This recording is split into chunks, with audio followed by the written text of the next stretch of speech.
From the American Academy of Pediatrics. When a child is deaf or hard of hearing, early detection is essential.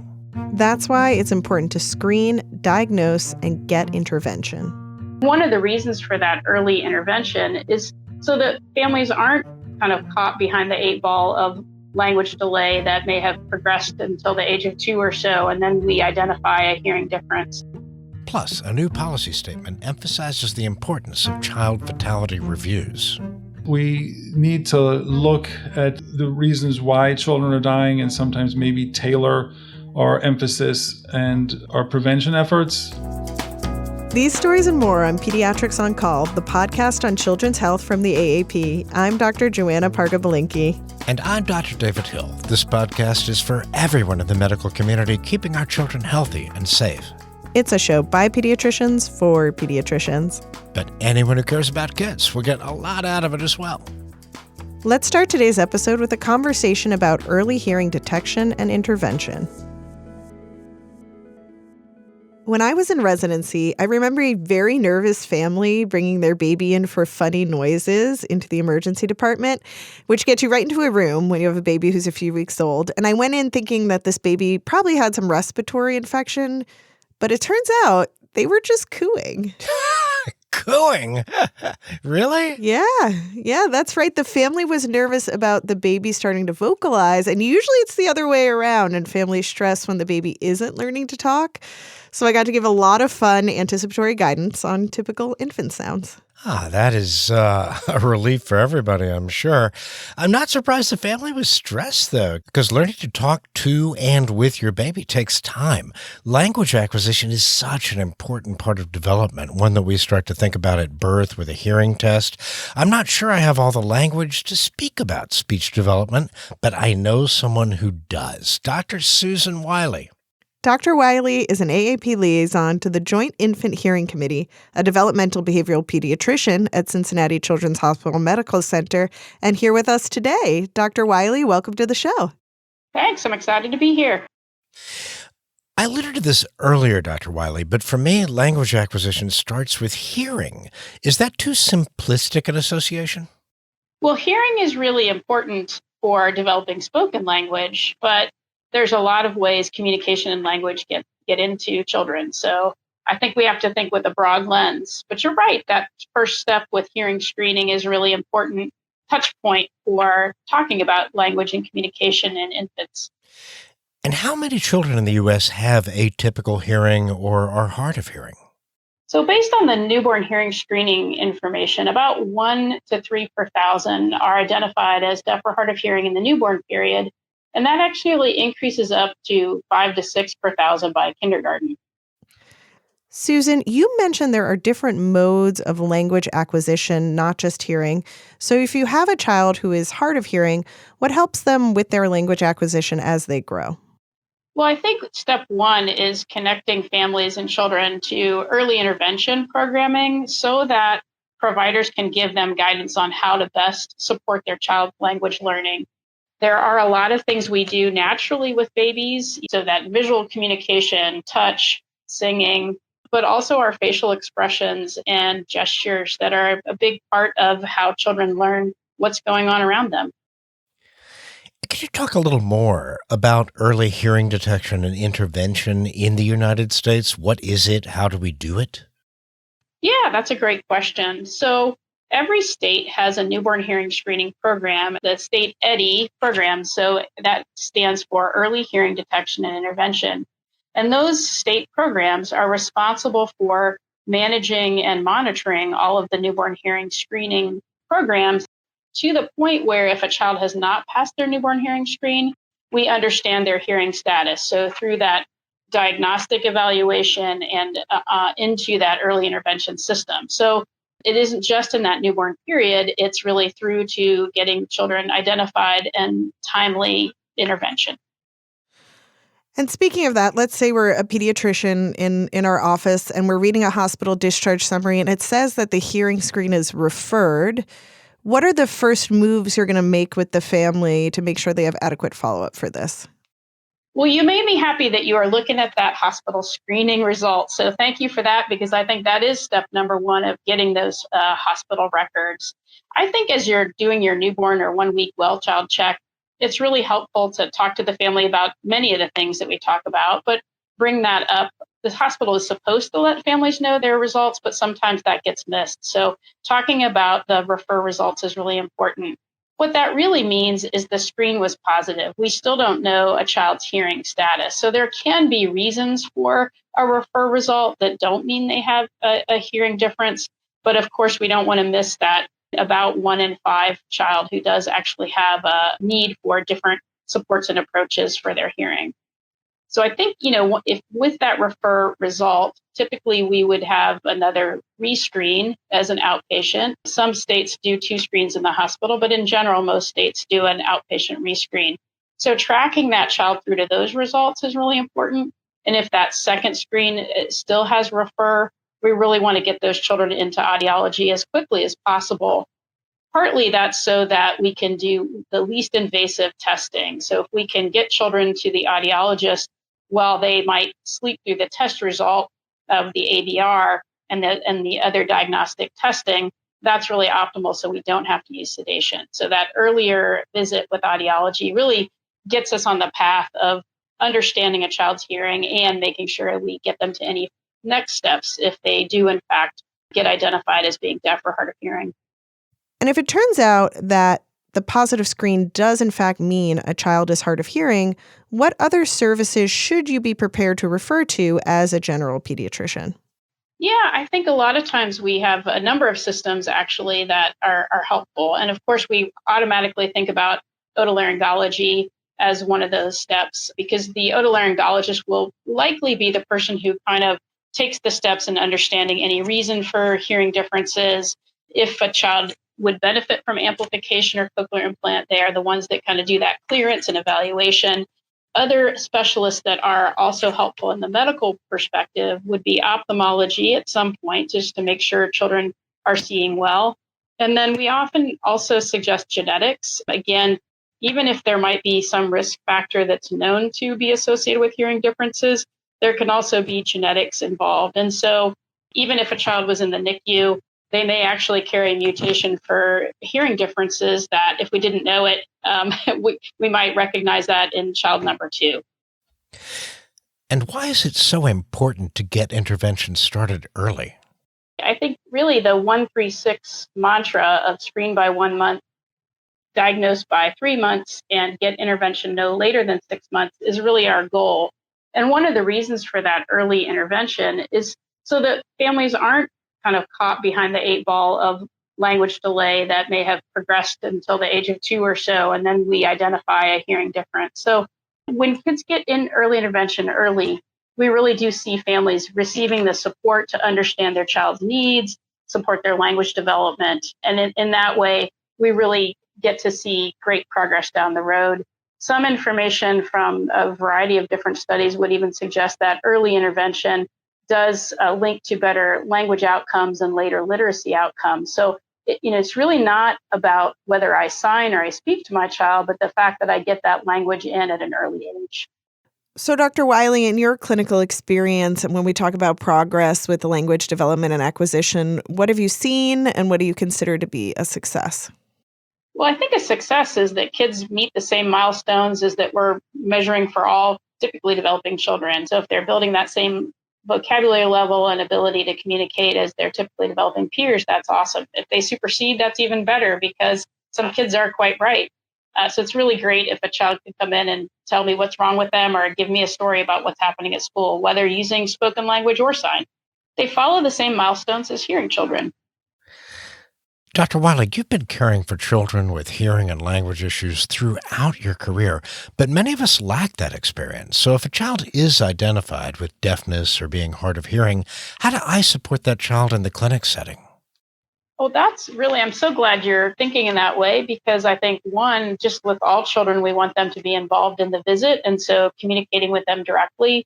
I think, two, there are a lot of systems issues that families face. So being a part of their team that they can come back to and process and get that advice and guidance and shared decision making is really important over time, not just in those first 6 months. That concept really does align with the goal of being a medical home, where you provide family-centered care, care coordination, comprehensive care, and so forth. And again, children who are deaf and hard of hearing, we may not think about that as a chronic condition. However, that same model really is helpful for families and children so that they can grow up to be the best person they can be. Well, we could learn from you all day, Dr. Wiley, but if you had one takeaway for our audience about hearing and language acquisition, what would it be? Have high expectations. I think we are far too ready to let kids who are deaf and hard of hearing be behind or be in the low average range. And they should be meeting their potential, and they should be striving and doing all the things that everyone else can do. I know deaf doctors who sign or use cochlear implants and spoken language, so the sky should be the limit. Well, Dr. Susan Wiley, thank you so much for joining us today. My pleasure. To learn more about unlocking language, hearing assessments, and supporting language acquisition in pediatric care, visit our website at aap.org/podcast. Coming up, we'll look at the importance of child fatality reviews.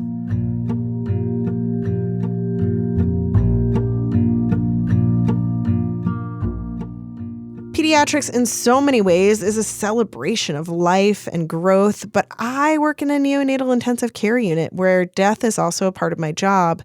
Sometimes people ask me how I deal with infants dying, and I usually say to them that babies are really resilient, and I focus on how many lives I get to touch and save because the deaths are always really hard. They are the hardest. And while it can be so hard to grapple with deaths, it can also be really important to learn from them. Because when a child or a baby dies, it's absolutely crushing. But in these situations, I'm always wondering what we might be able to do differently and how that death can inform the lives of others. Exactly. What can we learn from these tragedies that might prevent the next one? Today, we'll hear from an expert in this process, Dr. Erich Batra. Dr. Batra is at Penn State, where he is an associate professor in both the Department of Family and Community Medicine and the Department of Pediatrics. At the AAP, he is a member of the section on child death review and prevention and the Council on Injury, Violence, and Poison Prevention. He is lead author on a new policy statement, Child Fatality Review. Erich, welcome to the show. Thank you very much. It's my pleasure to be here. Erich, I think everyone, pediatricians included, prefers to avoid thinking about child deaths. But what are the actual numbers in this country, and what are the top causes? Well, it depends on what age group we're looking at. Every year, about 40,000 children younger than 19 years old die. Of course, the largest segment of that will be in the neonatal and the period from prematurity. And then as we get in the preschool to school age ages, it can be various things such as drownings, and we worry about poisonings. And then when we get to the older ages, we think about, unfortunately, suicide is becoming more prevalent, and also motor vehicle crashes, in addition to poisonings and overdoses. You know, I've heard of these child fatality review teams, but I'm not clear on who they are and what they do. Are they a part of the government? Yeah, great question. So, many people, including physicians, aren't familiar with child death review or child fatality review, but every state does have a team in some fashion. And they've been around since the 1970s. They started in California with predominantly reviewing child abuse deaths. And over the last 40, 50 years, many teams now review all deaths, including natural deaths and any type of death.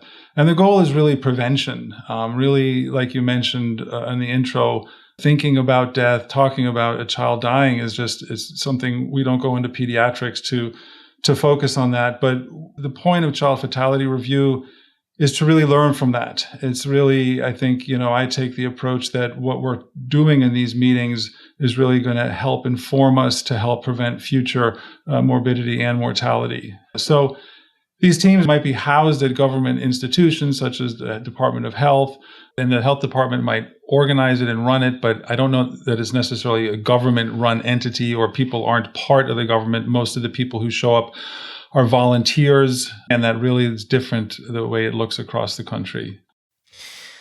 And I imagine that most, if not all, of our colleagues have had to fill out a death certificate from time to time.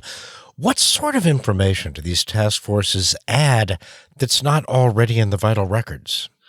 Yeah, that's one of the main things when we talk about child death review teams is that they add so much more that is in the vital records. I mean, we could talk a whole separate talk on filling out a death certificate and how to do that well, which unfortunately is not often done well. It's something you don't really learn about as a resident. You're just told to fill it out. It's the middle of the night and you just kind of do it and move on to the next thing. But it is a really important piece of paper that does have a lot of implications for the demographics and for future research. But there's only so much that can be gleaned from that piece of paper. What these child fatality review teams add is the context around that. So at the table, typically would be healthcare, law enforcement, the coroner or medical examiner, public health, police, children and youth. And what we try to do at most meetings is try to retell the story of the events that might have led up to that child's death. And then also learn from that. What are some prevention strategies that could have been used to possibly prevent future death? And then we do that on an individual level.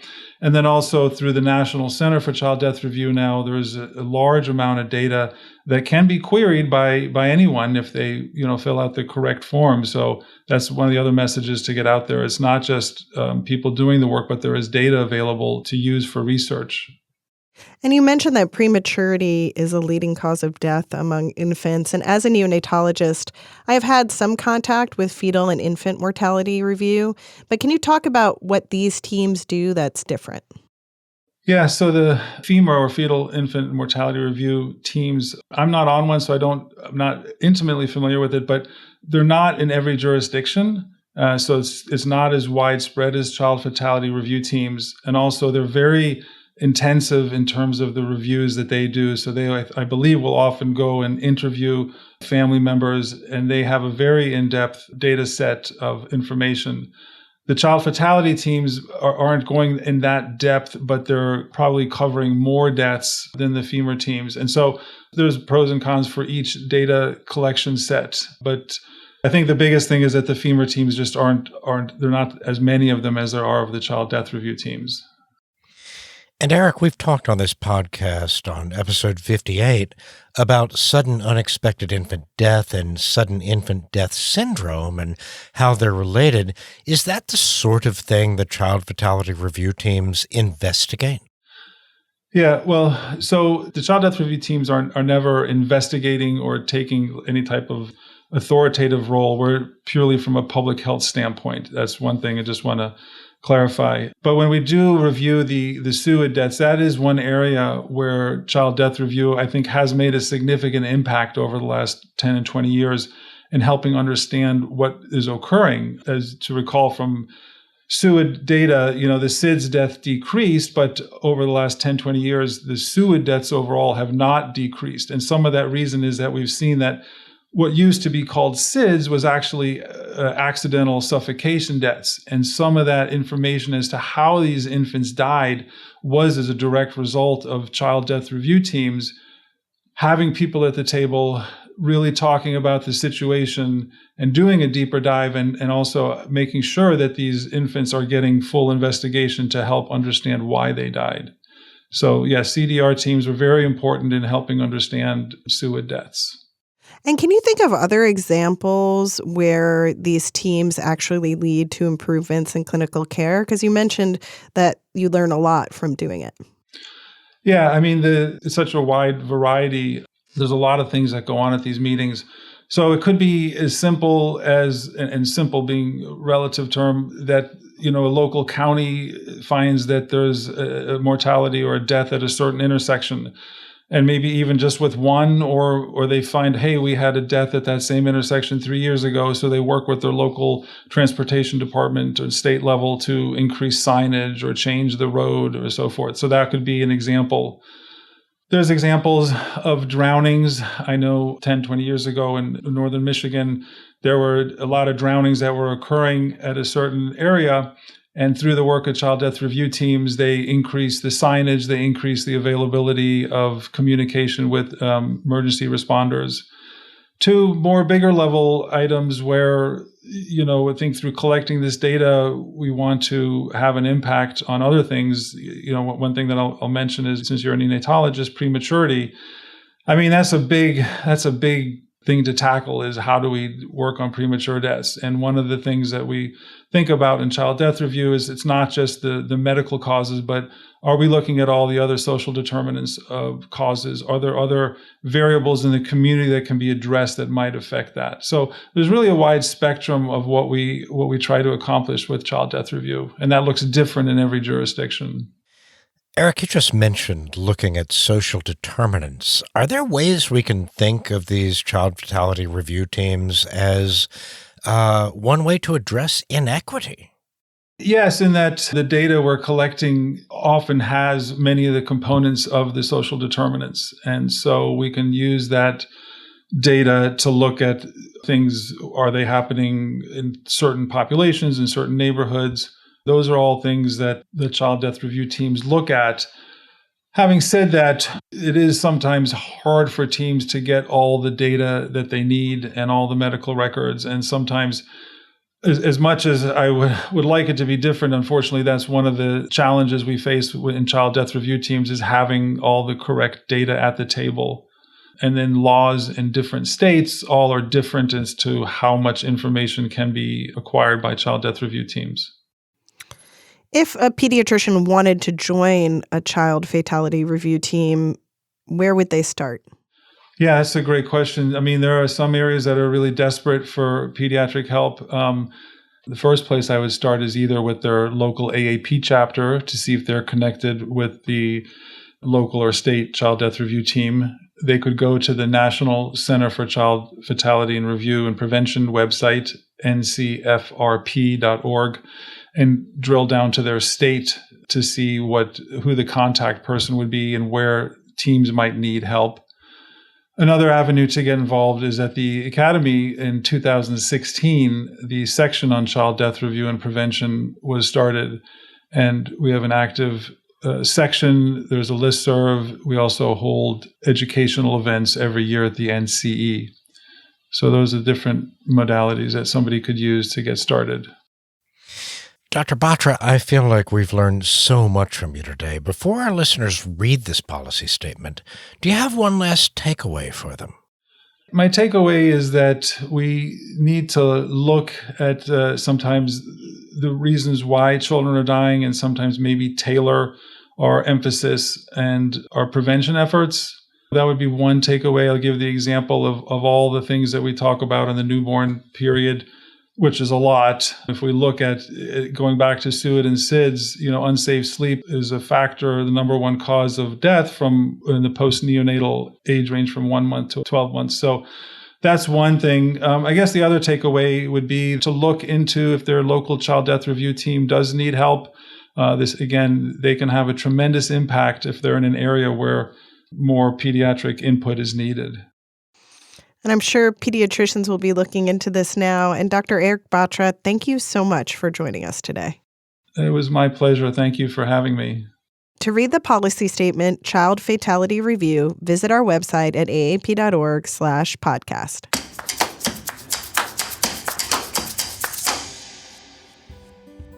At the end of every episode, we like to leave you with something positive or enlightening. We call this segment Say Ah. David, what's your Say Ah this week? Well, Joanna, I know I keep coming back to this, but you know how much I love to just grow stuff in my yard.